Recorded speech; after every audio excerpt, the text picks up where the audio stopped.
ಭಾರತದ ವಿರುದ್ಧ ಒಂದಾದ ತ್ರೀ ಬ್ರದರ್ಸ್ ಪಾಕ್, ಟರ್ಕಿ, ಅಜರ್ಬೈಜಾನ್ಗೆ ಭರ್ಜರಿ ಹೊಡೆತವನ್ನ ಕೊಡಲಾಗ್ತಾ ಇದೆ ಭಾರತದ ವತಿಯಿಂದ.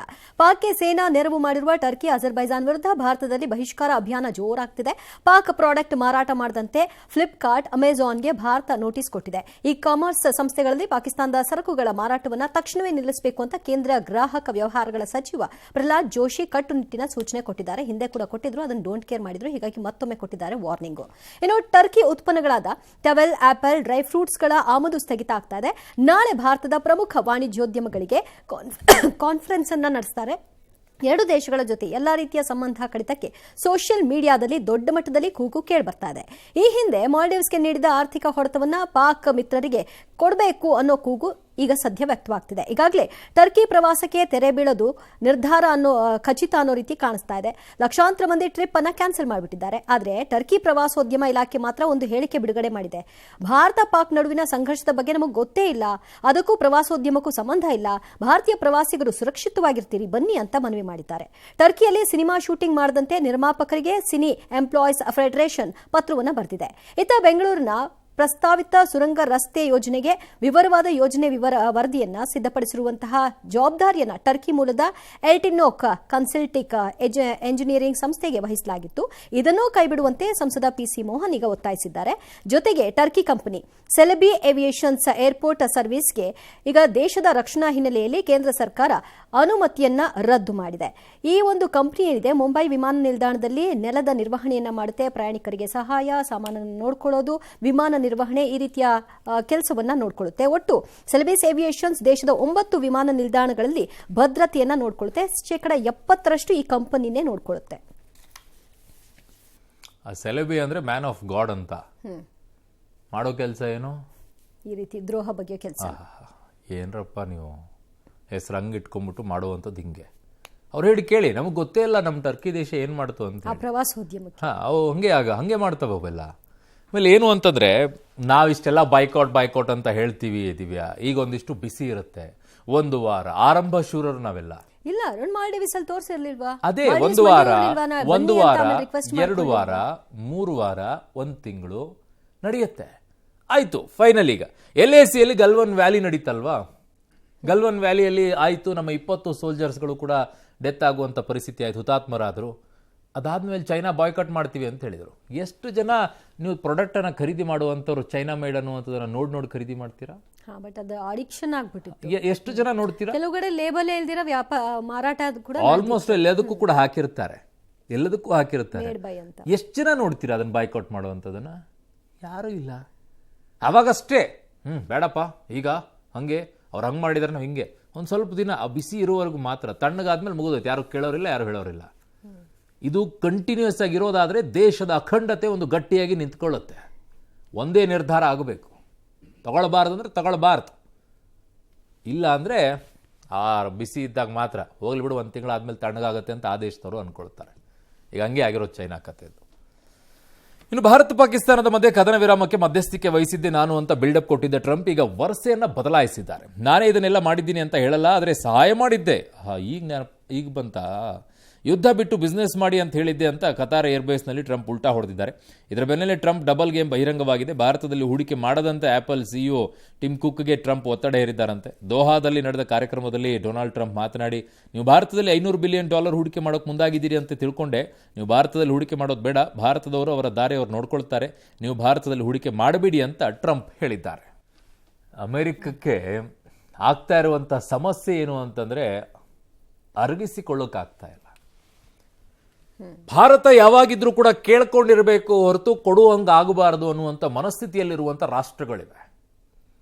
ಯಾಕೆ ಅಂತಂದ್ರೆ, ಯಾವಾಗ ಭಾರತ ಪಾಕಿಸ್ತಾನವನ್ನ ಹೊಡೆಯೋಕೆ ಶುರು ಮಾಡಿದಂಥ ಸಂದರ್ಭದಲ್ಲಿ ಬೇರೆ ರಾಷ್ಟ್ರಗಳ ಕ್ಷಿಪಣಿಗಳನ್ನು ಬಳಕೆ ಮಾಡಲಾರದೆ, ಬೇರೆ ರಾಷ್ಟ್ರಗಳ ಡಿಫೆನ್ಸ್ ಸಿಸ್ಟಮ್ ಅನ್ನ ಬಳಕೆ ಮಾಡಲಾರದೆ, ರಷ್ಯಾದ ಹೊರತುಪಡಿಸಿದ್ರೆ ನಮ್ಮಷ್ಟಕ್ಕೆ ನಾವೇ ತಯಾರು ಮಾಡಿರುವಂಥ ಡಿಫೆನ್ಸ್ ಸಿಸ್ಟಮ್ ಅನ್ನ ಬಳಕೆ ಮಾಡ್ಕೊಂಡು ಹೊಡೆಯೋಕೆ ಶುರು ಮಾಡಿದ್ವಲ್ಲ, ಅದು ತಡೆದುಕೊಳ್ಳಕ್ಕಾಗ್ತಾ ಇಲ್ಲ. ಭಾರತವು ಕೂಡ ಈ ರೀತಿಯಾಗಿ ಬೆಳೆದು ನಿಂತಿದೆಯಾ? ಭಾರತವು ಈ ರೀತಿಯಾಗಿ ಆಗಿದೆ. ಈಗ ಡಿಫೆನ್ಸ್ ಮಾರ್ಕೆಟ್ನಲ್ಲಿ ಬಹಳ ದೊಡ್ಡ ಮಟ್ಟದಲ್ಲಿ ಬೆಳವಣಿಗೆ ಆಗ್ತಾ ಇದೆ. ಕಾರಣ, ಪ್ರಪಂಚದಲ್ಲಿ ಮಿಲಿಟರಿ ಡಿಫೆನ್ಸ್ ಸಿಸ್ಟಮ್ಸ್ಗಳನ್ನು ಅತಿ ಹೆಚ್ಚಾಗಿ ಮಾರ್ಕೆಟ್ ಮಾಡುವಂಥದ್ದು ಅಮೆರಿಕ. ಟಾಪಲ್ಲಿ ಬರುವಂಥದ್ದು ಅಮೆರಿಕ. ಅದಾದ ನಂತರ ಇನ್ನುಳಿದಂಥ ಯುರೋಪ್ ಕಂಟ್ರಿಗಳೆಲ್ಲ ಬರುತ್ತವೆ. ಈಗ ಭಾರತವು ಕೂಡ ಅದಕ್ಕೆ ಹೆಚ್ಚಿನ ರೀತಿಯಲ್ಲಿ ಕೊಡೋಕ್ಕೆ ಶುರು ಮಾಡ್ತಲ್ಲ, ತಮ್ಮ ಬುಡಕ್ಕೆ ಬರುತ್ತೆ ಅನ್ನೋದಕ್ಕೆ ಭಾರತವನ್ನು ಈ ರೀತಿಯಾಗಿ ತುಳಿಯುವಂಥ ಪ್ರಯತ್ನ. ಇದು ಹಿಂದೆಯಿಂದಲೂ ಕೂಡ ಅಮೆರಿಕ ಮಾಡ್ಕೊಂಡು ಬಂದಿದೆ ಭಾರತದ ಮೇಲೆ. ಈಗಲೂ ಕೂಡ ಅದೇ ಪ್ರಯತ್ನ ಮಾಡಲಿ. ಭಾರತ ಇನ್ನೂ ಕೂಡ ಎದ್ದು ನಿಲ್ಲಬೇಕು. ತುಳಿಯೋರ ಮುಂದೆ ತಲೆ ತಗ್ಗಿಸಬಾರ್ದು, ಎದ್ದು ನಿಂತ್ಕೊಳ್ಬೇಕು. ಬಟ್ ಸದ್ಯಕ್ಕೆ ಅಮೆರಿಕವನ್ನ ವಿರೋಧ ಹಾಕೋಬಾರ್ದಂಥ ಪರಿಸ್ಥಿತಿ ನಾವಿಲ್ಲ ಈಗ. ಇನ್ನು ಕರ್ನಲ್ ಸೋಫಿಯಾ ಖುರೇಷಿ ಬಗ್ಗೆ ಆಕ್ಷೇಪಾರ್ಹ ಹೇಳಿಕೆ ನೀಡಿದ್ದ ಮಧ್ಯಪ್ರದೇಶದ ಬಿಜೆಪಿ ಸಚಿವ ವಿಜಯ್ ಶಾಗೆ ಸುಪ್ರೀಂ ಕೋರ್ಟ್ ತಪರಾಕಿ ಹಾಕಿದೆ. ಸಾಂವಿಧಾನಿಕ ಹುದ್ದೆಯಲ್ಲಿರುವ ವ್ಯಕ್ತಿಯಾಗಿ ನೀವು ಎಂತಹ ಭಾಷೆ ಬಳಕೆ ಮಾಡ್ತಿದ್ದೀರಿ ಅನ್ನೋದರ ಅರಿವಿರಬೇಕು. ಮೊದಲು ಹೋಗಿ ಖುರೇಷಿ ಅವರ ಬಳಿ ಕ್ಷಮೆಯಾಚಿಸಿ ಅಂತ ತಾಕೀತು ಮಾಡಿದೆ. ಜೊತೆಗೆ ಅರ್ಜಿಯ ವಿಚಾರಣೆಯನ್ನು ನಾಳೆಗೆ ಮುಂದೂಡಿದೆ. ಸೋಫಿಯಾ ಖುರೇಷಿಗೆ ಟೆರರ್ ಸಿಸ್ಟರ್ ಅಂತ ವಿಜಯ್ ಶಾ ಹೇಳಿಕೆ ಕೊಟ್ಟಿದ್ರು. ಇದರ ವಿರುದ್ಧವಾಗಿ ವ್ಯಾಪಕ ಟೀಕೆ ಕೂಡ ವ್ಯಕ್ತವಾಯಿತು. ಎಚ್ಚೆತ್ತು 100 ಬಾರಿ ಕ್ಷಮೆ ಕೇಳ್ತೀನಿ ಅಂತ ಕೂಡ ಹೇಳಿಕೊಂಡಿದ್ರು. ಮತ್ತೊಂದು ಕಡೆ ಕಾಂಗ್ರೆಸ್ ಸಂಸದ ಶಶಿ ತರೂರ್ಗೆ ಪಕ್ಷದ ಲಕ್ಷ್ಮಣ ರೇಖೆ ಮೀರದಂತೆ ಹೈಕಮಾಂಡ್ ಸಂದೇಶವನ್ನು ರವಾನಿಸಿದೆ. ಪಾಕ್ ವಿರುದ್ಧ ಕೇಂದ್ರ ಹೈಕಮಾಂಡ್ ಕ್ರಮಗಳ ಬಗ್ಗೆ ಶಶಿ ತರೂರ್ ಮೆಚ್ಚುಗೆಯನ್ನು ವ್ಯಕ್ತಪಡಿಸಿದ್ರು, ಕೇಂದ್ರ ಸರ್ಕಾರ ತೆಗೆದುಕೊಂಡಂತಹ ಕ್ರಮಗಳ ಬಗ್ಗೆ. ಆದರೆ ಇದು ನನ್ನ ವೈಯಕ್ತಿಕ ಹೇಳಿಕೆ ಅಂತ ಹೈಕಮಾಂಡ್ಗೆ ಶಶಿ ತರೂರ್ ಸ್ಪಷ್ಟನೆ ಕೂಡ ಕೊಟ್ಟಿದ್ದಾರೆ. ಈ ಮಧ್ಯೆ ಮಧ್ಯಪ್ರದೇಶದ ಬಿಜೆಪಿ ಸಚಿವನ ಹೇಳಿಕೆ ದೇಶಕ್ಕೆ ಮಾಡಿದಂತಹ ಅಪಮಾನ ಅಂತ ಗೃಹ ಸಚಿವ ಪರಮೇಶ್ವರ್ ಅವರು ಕಿಡಿಕಾರಿದ್ದಾರೆ. ಸೊಸೆ ಅವರಿಗಷ್ಟೇ ಅವಮಾನ ಮಾಡೋದಿಲ್ಲ, ನಮ್ಮ ರಾಜ್ಯಕ್ಕೂ ಅವಮಾನ ಆದಂಗಾಗುತ್ತೆ ಮತ್ತು ದೇಶಕ್ಕೆ ಅವಮಾನ ಆದಂಗಾಗುತ್ತೆ. ಅಂತ ಕೀಳು ಮನಸ್ಸು ಯಾರಿಗೂ ಬರಬಾರ್ದು. ಕಾನೂನಿನ ಪ್ರಕಾರ ಕ್ರಮ ತಗೊಳ್ಳೋಕ್ಕೆ ಖಂಡಿತವಾಗಿ ನಾವು ಈಗಾಗಲೇ ಸೂಚನೆಯನ್ನು ಕೊಟ್ಟಿದ್ದೇವೆ SP ಅವರಿಗೆ. ಕರೆಕ್ಟ್, ಅದು ದೇಶಕ್ಕೆ ಅಪಮಾನ ಅನ್ನೋದಾದರೆ ಶಶಿ ತರೂರು ಕೊಟ್ಟಿರುವಂಥದ್ದು ಏನಿದೆ, ದೇಶಕ್ಕೆ ಹೆಮ್ಮೆ ಪಡೋ ರೀತಿಯಲ್ಲಿ ಮಾತನಾಡಿದರೆ ಅದಕ್ಕೆ ಯಾಕೆ ಬಾಯಿ ಮುಚ್ಕೊಂಡಿರು ಅಂತ ಹೇಳ್ತಾ ಇದ್ದೀರಾ? ಹೊಗಳಬಾರ್ದು. ಏನು ಸಮಸ್ಯೆ? ದೇಶ ಒಂದು ಒಳ್ಳೆ ಕೆಲಸ ಮಾಡಿದೆ ಅಂತಂದ್ರೆ ಒಂದು ಒಳ್ಳೆ ಕೆಲಸವನ್ನು ಹೊಗಳಿದ್ರೆ ಸಮಸ್ಯೆ ಏನು ಅಂತ, ಅದನ್ನ ಯಾಕೆ ಮಾಡಬಾರ್ದು ಅಂತ ಹೇಳ್ತೀರಾ? ಇದನ್ನ ಮಾಡಿದ ತಕ್ಷಣ ತೆಗಳಕ್ಕಾಗತ್ತೆ ಅಂತಂದಾಗ ಹೊಗಳುವಂಥ ವಿಚಾರಕ್ಕೆ ಯಾಕೆ ಸಮಸ್ಯೆ? ಏನಪ್ಪ ನಿಮ್ಮ ಮೈಂಡ್ ಸೆಟ್ಗಳು ಹೇಗೆ ಹೋಗುತ್ತೆ ಅಂತ. ಇನ್ನು ಸೇನೆ ಶೌರ್ಯ ಪ್ರಶಂಸಿಸಿ ಬೆಂಗಳೂರಿನಲ್ಲಿ ಬಿಜೆಪಿ ನಾಯಕರು ತಿರಂಗ ಯಾತ್ರೆ ನಡೆಸಿದರು. ಮಲ್ಲೇಶ್ವರದ ಗುಂಡೂರಾವ್ ಆಟದ ಮೈದಾನದಿಂದ 18ನೇ ಕ್ರಾಸ್ ಆಟದ ಮೈದಾನದವರೆಗೆ ತಿರಂಗ ಯಾತ್ರೆ ನಡೆಯಿತು. 9 ಅಡಿ ಅಗಲ 1500 ಅಡಿ ಉದ್ದದ ರಾಷ್ಟ್ರಧ್ವಜದ ಮೆರವಣಿಗೆ ನಡೆಸಲಾಯಿತು. ಇನ್ನು ಸೇನೆಗೆ ಗೌರವ ಸಲ್ಲಿಸುವ ಸಲುವಾಗಿ ಕಾಂಗ್ರೆಸ್ ನಾಯಕರು ಕೂಡ ಜೈ ಹಿಂದ್ ಸಭಾ ಕೈಗೊಂಡಿದ್ದಾರೆ. ಮೇ 20ರಿಂದ ಮೇ 30ರವರೆಗೆ ಭಾರತದಾದ್ಯಂತ ಜೈ ಹಿಂದ್ ಸಭೆಗಳ ಆಯೋಜನೆ ಮಾಡಲಿದ್ದಾರೆ. ಈ ಯಾತ್ರೆ ಸಭೆ ಕುರಿತು ಬಿಜೆಪಿ ಕಾಂಗ್ರೆಸ್ಸಿಗರ ವಾಕ್ ಸಮರ ಮಾಡಿಕೊಂಡಿದ್ದಾರೆ. ಎಲ್ಲಾ ಮತದವರು ಎಲ್ಲ ಧರ್ಮದವರು ಭಾಗವಹಿಸ್ತಾ ಇದ್ದಾರೆ. ಇದರಲ್ಲಿ ಬೇರೆ ಬೇರೆ ಸಮಾಜದ ಗಣ್ಯರು, ಮಿಲಿಟರಿ ರಿಟೈರ್ಡ್ ಇರ್ಬೋದು, ಲಾಯರ್ಸ್ ಇರ್ಬೋದು, ಸ್ಟೂಡೆಂಟ್ಸ್ ಇರ್ಬೋದು, ಸಾಹಿತಿಗಳಿರ್ಬೋದು, ಎಲ್ಲರೂ ಭಾಗವಹಿಸ್ತಾ ಇದ್ದಾರೆ. ಇದು ರಾಷ್ಟ್ರ ಪ್ರೇಮವನ್ನ ತೋರಿಸ್ತಕ್ಕಂಥ ಒಂದು ತಿರಂಗ ಯಾತ್ರೆ. ಭಾರತ್ ಮಾತಾ ಕಿ ಜೈ ಅನ್ನೋ ಕಾರ್ಯಕ್ರಮ, ಭಾರತ್ ಮಾತಾ ಕಿ ಜೈ ಅಂತ ಯಾರ್ಯಾರು ಹೇಳಕ್ ರೆಡಿ ಇದ್ದಾರೋ ಅವರೆಲ್ಲರೂ ಕೂಡ ಇದರಲ್ಲಿ ಭಾಗವಹಿಸಬಹುದು. ಭಾರತ ದೇಶ ಇಡೀ ವಿಶ್ವಕ್ಕೆ ಭಯೋತ್ಪಾದಕರನ್ನ ಸದೆ ಬಡಿಬಹುದು ಅನ್ನೋದಕ್ಕೆ ಎಲ್ಲಾ ಮುಂದುವರೆದ ರಾಷ್ಟ್ರಗಳಿಗೂ ಒಂದು ಉದಾಹರಣೆ. ನಮ್ಮ ಸೈನಿಕರಿಗೆ, ನಮ್ಮ ದೇಶದ ಪ್ರಧಾನಿಗಳಿಗೆ ನಾವು ಎಷ್ಟು ಮೆಚ್ಚುಗೆಯನ್ನು ವ್ಯಕ್ತಪಡಿಸೋ ಸಾಲಲ್ಲ, ನಾವೆಲ್ಲರೂ ಹೆಮ್ಮೆ ಪಡಬೇಕು. ಪಾಕಿಸ್ತಾನ ಒಳಗಡೆ ಹೋಗ್ಬೇಕು, ನುಗ್ಗು ಹೊಡಿಬೇಕಂತ ಆಸೆಯನ್ನ ಇವತ್ತು ಟ್ರಂಪ್ ಸಾಹೇಬರು ಅವ್ರ ಮುಖಾಂತರ ನಾವು ಸೀಸ್ ಫೈರ್ ಮಾಡಿದೀವಿ ಅಂತ ಹೇಳಿ ಟ್ರಂಪ್ ಸಾಹೇಬರು ಹೇಳ್ತಾ ಇದ್ದಾರೆ. ಇಂದಿರಾ ಗಾಂಧಿ ಅವರಾಗಿರ್ಬೋದು, ಅಥವಾ ಲಾಲ್ ಬಹದ್ದೂರ್ ಶಾಸ್ತ್ರಿ ಅವರಾಗಿರ್ಬೋದು, ಅಟಲ್ ಬಿಹಾರಿ ವಾಜಪೇಯಿ ಆಗಿರ್ಬೋದು, ಅವರ ಸಂದರ್ಭದಲ್ಲಿ ಕೂಡ ಇದೇ ರೀತಿಯಾದಂತಹ ಪರಿಸ್ಥಿತಿ ನಮ್ಮ ದೇಶದಲ್ಲಿ ಇತ್ತು. US ಪ್ರೆಸಿಡೆಂಟ್ಗಳು ಬಹಳಷ್ಟು ಒತ್ತಡ ಮಾಡಿದರೆ ಯಾವುದೇ ಒತ್ತಡಗಳಿಗೆ ಮಣಿದೆ ಅವರು ತಗೊಂಡಿರ್ತಕ್ಕಂಥ ನಿರ್ಣಯಗಳು ಇವತ್ತು ಇತಿಹಾಸ ಪುಟದಲ್ಲಿ ಇದೆ. ನೀವೇ ಏಕಾಮುಖಿ ಒಂದು ಡಿಸಿಷನ್ಗಳನ್ನ ತಗೊಳ್ಳೋದು, ತುರ್ತು ಸಭೆಯಾಗಿ ಪಾರ್ಲಿಮೆಂಟ್ ಕರಿಬೇಕು, ಪ್ರಧಾನಮಂತ್ರಿಯವರು ಅದರ ಪರವಾಗಿರಲಿ ವಿರುದ್ಧವಾಗಿರತಕ್ಕಂಥ ಒಂದು ಮಾತು ಇವತ್ತು ಪ್ರಧಾನಮಂತ್ರಿ ಹೇಳಿಲ್ಲ. ಕಾಂಗ್ರೆಸ್ ಅವ್ರು ಮಾಡ್ಬಿಟ್ರಲ್ಲ ಅಂತ ಹೊಟ್ಟೆ ಊರಿ ತಡ್ಕೊಳಕ್ ಆಗ್ತಿಲ್ಲ ಅವರಿಗೆ, ಅದಕ್ಕೆ ಅವರು ತಿರಂಗ ಯಾತ್ರ ಮಾಡ್ತಾ ಇದ್ದಾರೆ ಅಷ್ಟೇ. ನಾವು ಮಾಡ್ಬಿಟ್ರಲ್ಲ ಅದರಿಂದ ಅವ್ರು ಮಾಡ್ತಾ ಇದ್ದಾರೆ, ಇಲ್ಲಾಂದ್ರೆ ಖಂಡಿತ ಅವ್ರು ಮಾಡ್ತಿರ್ಲಿಲ್ಲ. ಬಿಜೆಪಿ ಪಕ್ಷನೇ ಇರಲಿಲ್ಲ ಸ್ವಾತಂತ್ರ್ಯ ಪೂರ್ವದಲ್ಲಿ, ಜನಸಂಘನೂ ಇರಲಿಲ್ಲ, ವಿಶ್ವ ಹಿಂದೂ ಪರಿಷತ್ ಇತ್ತು, RSS ಇತ್ತು, ಅವ್ರು ಯಾರು ಸ್ವಾತಂತ್ರ್ಯ ಚಳವಳಿಯಲ್ಲಿ ಭಾಗವಹಿಸಲಿಲ್ಲ. ಈ ತಿರಂಗ ಯಾತ್ರೆಯಲ್ಲಿ ಒಂದು ಗಮನಿಸಬೇಕಾಗಿರೋ ವಿಷಯ, ಪ್ರಶಂಸೆ ಕೊಡಬೇಕಾದಂಥ ವಿಷಯ ಅಂದ್ರೆ ಎಲ್ಲಿಯೂ ಪಕ್ಷದ ಬಾವುಟ ಇಲ್ಲ. ಅದಕ್ಕೆ ಅಪ್ರಿಸಿಯೇಟ್ ಮಾಡ್ಬೇಕು. ಅದನ್ನೇ ನಾನು ಅಬ್ಸರ್ವ್ ಮಾಡಿದೆ. ಎಲ್ಲೂ ಕೂಡ ಬಾವುಟಗಳನ್ನು ತಮ್ಮ ಪಕ್ಷದ ಹಾಕೊಂಡು ಓಡಾಡ್ತಾ ಇರಲಿಲ್ಲ. ಆಮೇಲೆ ರಾಮಲಿಂಗಾರೆಡ್ಡಿ ಅವ್ರು ಹೇಳ್ತಾ ಇದ್ರಲ್ಲ, ಈಗ BJP ಅವಾಗ ಇರಲಿಲ್ಲ, BJP ಇರಲಿಲ್ಲ, ಅವಾಗ್ಲೂ ಈ ಕಾಂಗ್ರೆಸ್ ಇರಲಿಲ್ವಲ್ಲ ಅವಾಗ. ಆ ಕಾಂಗ್ರೆಸ್ಸನ್ನು ತೆಗೆದುಹಾಕಿ ಅಂತ ಗಾಂಧಿ ಅವ್ರು ಹೇಳಿದ್ರಲ್ವಾ, ಅದನ್ನೇ ಯಾಕೆ ಮಾಡಲಿಲ್ಲ? ಅದೇ ಕಾಂಗ್ರೆಸ್ಸನ್ನು ಯಾಕೆ ಮುಂದುವರಿಸಿದ್ರಿ? ಆಮೇಲೆ ಸಂತೋಷ್ ಲಾಡ್ ಅವ್ರು ಹೇಳ್ತಾ ಇದ್ರು ಈ ವಿಚಾರದಲ್ಲಿ ಏನು ಸರ್, 1971ರಲ್ಲಿ ಆದಂಥ ಯುದ್ಧಕ್ಕೂ ಈಗ ನಡೆದಿರುವಂಥದ್ದಕ್ಕೂ ಅಜಗಜ ಅಂತ ವ್ಯತ್ಯಾಸ ಇದೆ. ಅದಕ್ಕೆ ಒಂದೂವರೆ ವರ್ಷದಿಂದ ತಯಾರಿ ನಡೀತಾ ಇತ್ತು. ಅದಕ್ಕಿಂತಲೂ ಮುಂಚಿತವಾಗಿ ಇಂದಿರಾ ಗಾಂಧಿ ಅವರು ಯಾವ್ಯಾವ ದೇಶಗಳಿಗೆ ಹೋಗಿ ಯಾವ್ಯಾವ ದೇಶಗಳಿಗೆ ಏನೇನು ಬೇಡಿಕೆಗಳನ್ನು ಇಟ್ಟು ಬಂದಿದ್ರು ಅಂತ ಗೊತ್ತಿದೆಯಾ? ಇತಿಹಾಸದ ಅದು ಕೂಡ ಇದೆ. ನೀವು ಹೇಳ್ದಂಗೆ ಇತಿಹಾಸದ ಪುಟಗಳಲ್ಲಿ ಅದು ಕೂಡ ಇದೆ. ತದನಂತರ ನಾವು ಹೇಗೆ ತಯಾರಿಯನ್ನು ಮಾಡ್ಕೊಂಡಿವಿ, ಇಂದಿರಾ ಗಾಂಧಿಯವರು ಯಾವಾಗ ಆದೇಶವನ್ನು ಮಾಡಿದರು? ಮಾರ್ಚ್ನಲ್ಲಿ ಆದೇಶವನ್ನು ಮಾಡಿದರು. ಅದಾದ ನಂತರ ಡಿಸೆಂಬರ್ಗೆ ಯಾಕೆ ಹೋಯಿತು ಹೇಳ ಸರ್? ಎಲ್ಲವೂ ಕೂಡ ಇದೆ ಡೀಟೇಲ್ ಆಗಿ. ತದನಂತರ ಹಾಗಿದಾಗ 93,000 ಸೈನಿಕರನ್ನ ಯಾಕೆ ಬಿಟ್ಕೊಡುವಂಥ ಪರಿಸ್ಥಿತಿ ಬಂತು ಸರ್? ಇವೆಲ್ಲ ಪ್ರಶ್ನೆಗಳಿದೆ, ಇದು ಇತಿಹಾಸದ ಪುಟಗಳಲ್ಲಿದೆ. ನಮ್ಮ 54-56 ಸೈನಿಕರ ವಿಚಾರದಲ್ಲಿ ಯಾಕೆ ಅವತ್ತು ಧ್ವನಿ ಎತ್ತಲಿಲ್ಲ? ಆ ಸೈನಿಕರ ಜೀವ ಅಲ್ವಾ ಅದು? ಅವ್ರನ್ನ ಯಾಕೆ ನಾವು ತಗೊಳ್ಳಿಲ್ಲ? ಹಾಗಿದ್ದಾಗ ಎಲ್ಲೋದ್ರು ಅವರು? ಸತ್ರ, ಬದುಕಿದ್ರ, ಏನಾದ್ರು ಅವರು? ಯಾಕೆ ಉತ್ತರ ಆಗಲಿಲ್ಲ? ನಾವು ಕ್ಯಾಪ್ಚರ್ ಮಾಡ್ಕೊಂಡಿರುವಂಥ ಜಾಗಗಳನ್ನು ಯಾಕೆ ಬಿಟ್ಕೊಡುವಂಥ ಪರಿಸ್ಥಿತಿ ಆಯಿತು? ಯಾಕೆ ಅವತ್ತು POK ವಿಚಾರದಲ್ಲಿ ನಾವು ಮಾತನಾಡಲಿಲ್ಲ? ಹಲವು ಪ್ರಶ್ನೆಗಳಿದೆ ಸಂತೋಷ್ ಲಾಡ್ ಸರ್. ಅವತ್ತಿರುವಂತಹ ಸಂದರ್ಭ, ಇವತ್ತಿರುವಂಥ ಸಂದರ್ಭ ಎರಡು ಬೇರೆ ಇದೆ. ಅವತ್ತು 1971ರಲ್ಲಿ ಪಾಕಿಸ್ತಾನ ಅಣ್ವಸ್ತ್ರ ದೇಶ ಆಗಿರಲಿಲ್ಲ, ಅಣ್ವಸ್ತ್ರವನ್ನು ಹೊಂದಿರಲಿಲ್ಲ. ಅದು ತದನಂತರ ಹೊಂದುತ್ತೆ 98ರಲ್ಲಿ.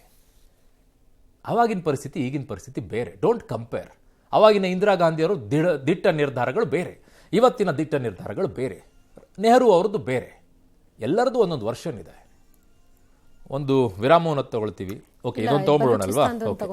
ಭಾರತದ ಜೊತೆಗಿನ ಸಂಘರ್ಷದ ಹೊತ್ತಲೇ ಪಾಕಿಸ್ತಾನ ಸೇನೆಗೆ ಬಲೂಚ್ ಬಂಡುಕೋರರು ದುಸ್ವಪ್ನವಾಗಿ ಕಾಡ್ತಾ ಇದ್ದಾರೆ. ನಿನ್ನೆಯಷ್ಟೇ ರಿಪಬ್ಲಿಕ್ ಆಫ್ ಬಲೂಚಿಸ್ತಾನ್ ಘೋಷಣೆ ಮಾಡಿದ್ರು. ಇವತ್ತು ಮತ್ತೆ ಬಲೂಚಿಸ್ತಾನದ ಕೆಚ್ ಪ್ರದೇಶದಲ್ಲಿ IED ಬಾಂಬ್ ಇಟ್ಟು ಪಾಕ್ ಸೇನಾ ವಾಹನವನ್ನು ಉಡಾಯಿಸಿದ್ದಾರೆ. ಘಟನೆಯಲ್ಲಿ ಓರ್ವ ಯೋಧ ಸಾವನ್ನಪ್ಪಿದ್ದು 12 ಮಂದಿ ಗಾಯಗೊಂಡಿದ್ದಾರೆ. ಮತ್ತೊಂದು ಕಡೆ ಪಂಜ್ಗುರ್ನಲ್ಲಿ ಮೇ 9ರಂದು ಪಾಕ್ನ 14 ಸೈನಿಕರ ಹತ್ಯೆಗೈದ ಪೂರ್ತಿ ವಿಡಿಯೋವನ್ನು ರಿಲೀಸ್ ಮಾಡಿದೆ. ಈ ಮಧ್ಯೆ ಬಾಯ್ಕಾಟ್ ಟರ್ಕಿ ಕೂಗು ಜೋರಾದ ಬೆನ್ನಲ್ಲೇ ಭಾರತೀಯರು ಶೂಟಿಂಗ್ಗೆ ಬಲೂಚಿಸ್ತಾನಕ್ಕೆ ಬನ್ನಿ ಅಂತ ಬಲೂಚ್ ಆಹ್ವಾನ ಮಾಡಿದೆ. ಟರ್ಕಿಗಿಂತ ಬಲೂಚಿಸ್ತಾನ ತುಂಬಾ ಅದ್ಭುತವಾಗಿದೆ ಅಂತ ಎಕ್ಸ್ನಲ್ಲಿ ಭಾರತಕ್ಕೆ ಆಹ್ವಾನವನ್ನು ಕೊಟ್ಟಿದ್ದಾರೆ. ಕೇಳಿದ ತಕ್ಷಣ ಅದು ಆಗೋದಿಲ್ಲ. ಅದಕ್ಕೆ ಯಾಕೆ ಅಂತಂದ್ರೆ ಅದಕ್ಕೆ ಆದಂಥ ಒಂದಿಷ್ಟು ನಿಯಮಗಳಿದಾವೆ, ಎಲ್ಲವೂ ಆಗಬೇಕು. ನೋಡೋಣ ಮುಂದೆ ಏನಾಗುತ್ತೆ ಅದಕ್ಕೆ ಮಾನ್ಯತೆ ಸಿಗೋ ವಿಚಾರದಲ್ಲಿ. ಅದಷ್ಟೇ ಅಲ್ಲ, ಇನ್ನೂ ಹಲವು ಇದಾವೆ. ಅದೊಂದು ಕೈಲಾಸ ಅಂತ ಮಾಡ್ಕೊಂಡಲ್ಲ ಇಲ್ಲಿಂದ ಹೋಗಿರೋರು, ಅದಕ್ಕೂ ಇನ್ನೂ ಮಾನ್ಯತೆ ಕೇಳ್ತಿದ್ದಾರೆ. ಅದಕ್ಕೆ ಇನ್ನೂ ಸಿಕ್ಕಿಲ್ಲ ಆ ಕಡೆಗೆ. ಆಮೇಲೆ ಕ್ಯಾಟಲೋನಿಯಾ ಆ ಕಡೆಗೆ ಒಂದು ಸ್ಪೇನಲ್ಲಿದೆ, ಅವರು ಕೂಡ ಕೇಳ್ತಾ ಇದ್ದಾರೆ. ತುಂಬ ಇದಾವೆ ಪಟ್ಟಿಯಲ್ಲಿ, ಇನ್ನೂ ಕೂಡ ಸಿಕ್ಕಿಲ್ಲ. ಬಟ್ ಈ ವಿಚಾರದಲ್ಲಿ ಸಿಗುತ್ತಾ ಸಿಗಲ್ವಾ? ಭಾರತ ಏನು ಸ್ಟ್ಯಾಂಡ್ ತೆಗೆದುಕೊಳ್ಳುತ್ತೆ ಈ ವಿಚಾರದಲ್ಲಿ ನೋಡೋಣ ಕಾದು. ಇನ್ನೊಂದು ಕಡೆಗೆ ತಮಿಳುನಾಡು ರಾಜ್ಯ ಸರ್ಕಾರದ ಮಸೂದೆಗಳ ಬಗ್ಗೆ ನಿರ್ಧಾರ ತೆಗೆದುಕೊಳ್ಳೋಕೆ ರಾಜ್ಯಪಾಲರು ಹಾಗೂ ರಾಷ್ಟ್ರಪತಿಗೆ ಸುಪ್ರೀಂ ಕೋರ್ಟ್ ಗಡುವು ವಿಧಿಸಿತ್ತು. ಏಪ್ರಿಲ್ 8ರ ಸುಪ್ರೀಂ ಕೋರ್ಟ್ ಆದೇಶಕ್ಕೆ ರಾಷ್ಟ್ರಪತಿ ದ್ರೌಪದಿ ಮುರ್ಮು 14 ಮಹತ್ವದ ಪ್ರಶ್ನೆಗಳನ್ನು ಸುಪ್ರೀಂ ಕೋರ್ಟ್ ಮುಂದಿಟ್ಟಿದ್ದಾರೆ. ಸಂವಿಧಾನದ 143(1) ಅಡಿಯಲ್ಲಿ ರಾಷ್ಟ್ರಪತಿ ತಮ್ಮ ಅಧಿಕಾರ ಚಲಾಯಿಸಿದ್ದಾರೆ. ಸಂವಿಧಾನದಲ್ಲಿ ಯಾವುದೇ ನಿಬಂಧನೆಗಳಿದ್ರೂ ಕೂಡ ನ್ಯಾಯಾಲಯವು ಹೇಗೆ ಗಡುವುಗಳನ್ನು ವಿಧಿಸಿತು? ರಾಜ್ಯದ ಮಸೂದೆಗಳ ಬಗ್ಗೆ ನಿರ್ಧಾರ ತೆಗೆದುಕೊಳ್ಳೋಕೆ ರಾಜ್ಯಪಾಲರು ಮತ್ತು ರಾಷ್ಟ್ರಪತಿಗಳಿಗೆ ಗಡುವು ವಿಧಿಸುವುದು ಹೇಗೆ ಸಾಧ್ಯ? ಸಂವಿಧಾನದಲ್ಲಿ ಅಂತಹ ಯಾವುದೇ ನಿಯಮಗಳಿಲ್ಲ. ಹೀಗಿದ್ರೂ ಕೂಡ ನ್ಯಾಯಮೂರ್ತಿಗಳಾದ JB ಪ್ರತಿವಾಲ ಮತ್ತು R ಮಹದೇವನ್ ಅವರ 415 ಪುಟಗಳ ತೀರ್ಪಿನ ಮರುಪರಿಶೀಲನಾ ಅರ್ಜಿಯು ಸಕಾರಾತ್ಮಕ ಫಲಿತಾಂಶ ನೀಡಿಲ್ಲ. ಈ ತೀರ್ಪು ಸ್ಪಷ್ಟವಾಗಿ ಮಿತಿಯನ್ನು ಮೀರಿದೆ ಅಂತ ಪರಿಗಣಿಸಲಾಗಿದೆ ಅಂತ 14 ಪ್ರಶ್ನೆಗಳಿಗೆ ರಾಷ್ಟ್ರಪತಿಗಳು ಉತ್ತರವನ್ನ ಕೇಳಿದ್ದಾರೆ. ಏನು 143(1) ಅಡಿಯಲ್ಲಿ ಅಂತಂದಾಗ ಏನು ಹೇಳುತ್ತೆ ಅಂತಂದ್ರೆ ಅದು ಅಧ್ಯಕ್ಷರಿಗೆ ಅಂದರೆ ರಾಷ್ಟ್ರಪತಿಗಳಿಗೆ ನ್ಯಾಯಾಲಯದ ಅಭಿಪ್ರಾಯವನ್ನು ಪಡೆಯೋಕೆ ಅನುಮತಿಯನ್ನು ಕೊಡುತ್ತೆ. ಒಂದು ವೇಳೆ ಯಾವುದೇ ಪ್ರಮುಖ ವಿಷಯದ ಬಗ್ಗೆ ನ್ಯಾಯಾಲಯದ ಅಭಿಪ್ರಾಯವನ್ನು ಪಡೆಯೋಕೆ ಅಧ್ಯಕ್ಷರು ಬಯಸಿದರೆ, ಅಂದರೆ ಅಧ್ಯಕ್ಷರು ಅಂದರೆ ರಾಷ್ಟ್ರಪತಿಗಳು, ಅವರು ಈ ವಿಧಿಯ ಮೂಲಕ ಸುಪ್ರೀಂ ಕೋರ್ಟ್ಗೆ ಈ ವಿಷಯವನ್ನು ಉಲ್ಲೇಖಿಸಬಹುದು. ಸುಪ್ರೀಂ ಕೋರ್ಟ್ ನಂತರ ತನ್ನ ಅಭಿಪ್ರಾಯವನ್ನು ಅಧ್ಯಕ್ಷರಿಗೆ ಕೊಡುತ್ತೆ. ಈ ಅವಕಾಶ ಇದೆ. ಬಟ್ ಹಿಂಗೇ ಮಾಡಬೇಕು ಅಂತ ಇದೆಯಾ?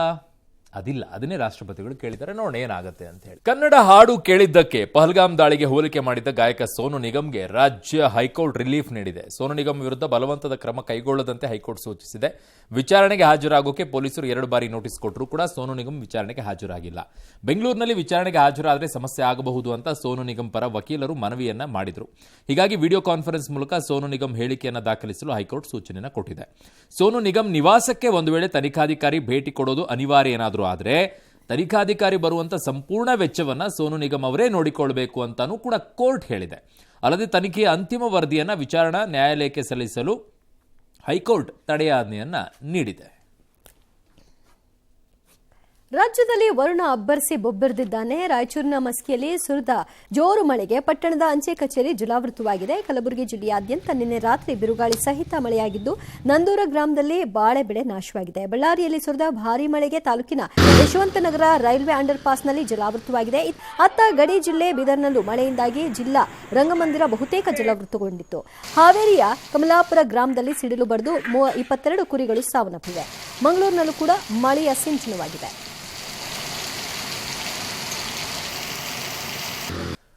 ಇಂದಿನಿಂದ ಗ್ರೇಟರ್ ಬೆಂಗಳೂರು ಪ್ರಾಧಿಕಾರ ಅಸ್ತಿತ್ವಕ್ಕೆ ಈಗ ಬಂದಿದೆ. ಈ ಸಂಬಂಧ ಇವತ್ತು ಬೆಂಗಳೂರಿನಲ್ಲಿ ಮಾತನಾಡಿದಂಥ ಸಿಎಂ ಸಿದ್ದರಾಮಯ್ಯನವರು ಗ್ರೇಟರ್ ಬೆಂಗಳೂರು ಆಡಳಿತ ಕಾಯ್ದೆ ಜಾರಿಯನ್ನು ಸ್ವಾಗತಿಸಿದ್ದಾರೆ. ಬಿಬಿಎಂಪಿ ಬದಲು ಗ್ರೇಟರ್ ಬೆಂಗಳೂರು ಪ್ರಾಧಿಕಾರ ರಚನೆ ಆಗುತ್ತೆ. ಗ್ರೇಟರ್ ಬೆಂಗಳೂರು ಪ್ರದೇಶದಲ್ಲಿ ಕನಿಷ್ಠ 3 ಪಾಲಿಕೆ ರಚನೆ ಆಗುವ ಸಾಧ್ಯತೆ ಇದೆ ಅಂತ ಮುಖ್ಯಮಂತ್ರಿಗಳು ಹೇಳಿದ್ದಾರೆ. ಇತ್ತ ಗ್ರೇಟರ್ ಬೆಂಗಳೂರು ಪ್ರಾಧಿಕಾರಕ್ಕೆ ಬಿಜೆಪಿ ತೀವ್ರವಾಗಿ ವಿರೋಧಿಸಿದೆ. ಬೆಂಗಳೂರಲ್ಲಿ ಮಾತನಾಡಿದ ವಿಪಕ್ಷ ನಾಯಕ ಅಶೋಕ್, ಕೆಂಪೇಗೌಡರ ಬೆಂಗಳೂರು ಒಡೆಯೋಕೆ ಕಾಂಗ್ರೆಸ್ ಸಂಚು ಮಾಡಿದೆ. ಬಿಬಿಎಂಪಿ ಚುನಾವಣೆ ಮುಂದೂಡೋಕೆ ನಾಟಕ ಮಾಡ್ತಾ ಇದ್ದಾರೆ. ಅವರು ಎಷ್ಟು ಅವಧಿ ಅಧಿಕಾರದಲ್ಲಿರ್ತಾರೋ ಗೊತ್ತಿಲ್ಲ. ಬಿಜೆಪಿ ಅಧಿಕಾರಕ್ಕೆ ಬಂದಾಗ ಈ ಕಾಯ್ದೆ ರದ್ದಾಗುತ್ತೆ. ಸದ್ಯ ಜಿಬಿಎ ವಿರುದ್ಧ ಬಿಜೆಪಿ ಕಾನೂನು ಸಮರ ನಡೆಸುತ್ತೆ ಅಂತ ಹೇಳಿದ್ದಾರೆ. ಗ್ರೇಟರ್ ಬೆಂಗಳೂರು ಅಥಾರಿಟಿ GBA ಇನ್ಮೇಲೆ BBMP ಇರಲ್ಲ. ಎರಡೂ ಸದನಗಳಲ್ಲಿ ಪಾಸ್ ಆಗಿದೆ. ರಾಜ್ಯಪಾಲರು ಅದಕ್ಕೆ ಅಂಕಿತ ಹಾಕಿದ್ದಾರೆ. ಸೊ ಅದು ಕಾನೂನು ಇವತ್ತಿನಿಂದ ಜಾರಿಗೆ ಬರ್ತದೆ. ಸೊ ಅದು ಇನ್ಮೇಲೆ ಬೆಂಗಳೂರು ಗ್ರೇಟರ್ ಬೆಂಗಳೂರು ಆಗಿ ಇರ್ತದೆ. ಬೆಂಗಳೂರು ಕಟ್ಟದಂತವರು ಕೆಂಪೇಗೌಡರು. ನೀವು ಬೆಂಗಳೂರು ಒಡೆಯುವಂತ ಕೆಲಸಕ್ಕೆ ಕೈ ಹಾಕ್ತಾ ಇದ್ದಾರೆ. ಮತ್ತೆ ಚುನಾವಣೆಯನ್ನ ಮುಂದೂಡಬೇಕು ಅನ್ನೋ ಒಂದೇ ಒಂದು ಕಾರಣಕ್ಕೆ ಈ ಆಕ್ಟ್ಗಳನ್ನ ಬದಲಾವಣೆಗಳನ್ನು ಮಾಡ್ತಾ ಇದ್ದಾರೆ. ಈ ಸರ್ಕಾರ ಇನ್ನೆಷ್ಟು ದಿನ ಇರ್ತದೋ ಗೊತ್ತಿಲ್ಲ. ನಾವು ನಮ್ಮ ಸರ್ಕಾರ ಬಂದ್ರೆ ಇವ್ರು ಒಡೆದಾಕಿದ್ರೆ ಅದನ್ನ ಒಂದು ಮಾಡುವಂತ ಕೆಲಸವನ್ನ ನಾವು ಮಾಡೇ ಮಾಡ್ತೇವೆ. ಈಗ ಕಾನೂನು ರೀತಿ ಹೋರಾಟವನ್ನ ಮಾಡ್ತೀವಿ. ನಂಗೆ ಇದರಲ್ಲಿ ಅರ್ಥ ಆಗದಿರುವಂಥದ್ದು ಒಂದೇ, ಬೃಹತ್ ಅಂದ್ರೇನು, ಗ್ರೇಟರ್ ಅಂದ್ರೇನು? ಏನು ಡಿಫ್ರೆನ್ಸ್? ನೀವು ಬೃಹತ್ ಬೆಂಗಳೂರು ಅಂತ ಕರಿತಾ ಇದ್ದೀರಿ, ಗ್ರೇಟರ್ ಬೆಂಗಳೂರು ಅಂತ ಕರಿತಾ ಇದ್ದೀರಾ. ಅದೇ ಬೃಹತ್ ಬೆಂಗಳೂರು ಇಟ್ಕೊಂಡೆ ಇವೆಲ್ಲ ಕೆಲಸ ಮಾಡಿದ್ರೆ ಏನಾಗಿರೋದು ನಿಮಗೆ? ಈಗ ಎಲ್ಲ ಕಡೆ ನಾಮಫಲಕಗಳನ್ನು ಹಾಕಬೇಕು, ಬದಲಾವಣೆ ಮಾಡಬೇಕು, ಅದಕ್ಕೊಂದಿಷ್ಟು ಖರ್ಚು, ಮೊದಲೇ ದುಡ್ಡಿಲ್ಲ ಅಂತೀರಾ. ಕಡಿಮೆ ಒಳಗಡೆ ಯೋಚನೆ ಮಾಡ್ರಪ್ಪ, ಏನು ಖರ್ಚು ಖರ್ಚು ಖರ್ಚು. ಬೃಹತ್ ಅಂತೆ, ಗ್ರೇಟರ್ ಅಂತೆ, ಚೆನ್ನಾಗಿದೆ. ಇನ್ನು ರಾಜ್ಯದ 35 ಕಡೆಗೆ ನಡೆದ ಲೋಕಾಯುಕ್ತ ದಾಳಿ ಅಂತ್ಯವಾಗಿದೆ. ಬೆಂಗಳೂರು, ತುಮಕೂರು, ವಿಜಯಪುರ, ಬೆಂಗಳೂರು ಗ್ರಾಮಾಂತರ, ಯಾದಗಿರಿಯಲ್ಲಿ ಲೋಕಾಯುಕ್ತ ದಾಳಿ ನಡೆದಿರೋದು. ಆದಾಯಕ್ಕೂ ಹೆಚ್ಚು ಆಸ್ತಿ ಗಳಿಕೆ ಮಾಡಿರುವ 7 ಭ್ರಷ್ಟ ಅಧಿಕಾರಿಗಳ ಮನೆ, ಕಚೇರಿಗಳ ಮೇಲೆಲ್ಲ ದಾಳಿ ಮಾಡಿದ್ದಾರೆ. ಕೋಟಿ ಕೋಟಿ ಮೌಲ್ಯದ ಆಸ್ತಿ, ನಗದು, ಚಿನ್ನಾಭರಣ ಎಲ್ಲ ಪತ್ತೆಯಾಗಿದೆ ಅಂತಿದ್ದಾರೆ. ಬೆಂಗಳೂರು ಕಾನೂನು ಮಾಪಕ ನಿರೀಕ್ಷಕ HR ನಟರಾಜ್ಗೆ ಸಂಬಂಧಿಸಿದಂತೆ ಒಟ್ಟು 5 ಸ್ಥಳಗಳಲ್ಲಿ ದಾಳಿಯಂತೆ 3,94,50,000 ಮೌಲ್ಯದ ಆಸ್ತಿ ಪತ್ತೆಯಾಗಿರೋದು. ಬಿಡಿ ಹೆಚ್ಚುವರಿ ನಿರ್ದೇಶಕ ಟಿವಿ ಮುರಳಿಗೆ ಸಂಬಂಧಿಸಿದ 6 ಸ್ಥಳಗಳಲ್ಲಿ ಶೋಧನಾ ಕಾರ್ಯ ನಡೆದಿದೆ. ಮುರಳಿ ಬಳಿ 3,47,41,579 ರೂಪಾಯಿ ಮೌಲ್ಯದ ಆಸ್ತಿ ಪತ್ತೆಯಾಗಿದೆಯಂತೆ. ಹೊಸಕೋಟೆಯ ದ್ವಿತೀಯ ದರ್ಜೆ ಸಹಾಯಕ ಅನಂತಕುಮಾರ್ಗೆ ಸಂಬಂಧಿಸಿದ ಒಟ್ಟು 4 ಸ್ಥಳಗಳಲ್ಲಿ ಶೋಧ ಮಾಡಿದ್ದಾರೆ. ದಾಳಿ ವೇಳೆ ಒಟ್ಟು ಆಸ್ತಿ ಮೌಲ್ಯ 1,96,33,000 ಅನ್ನೋದು ಪತ್ತೆ ಆಗಿದೆ.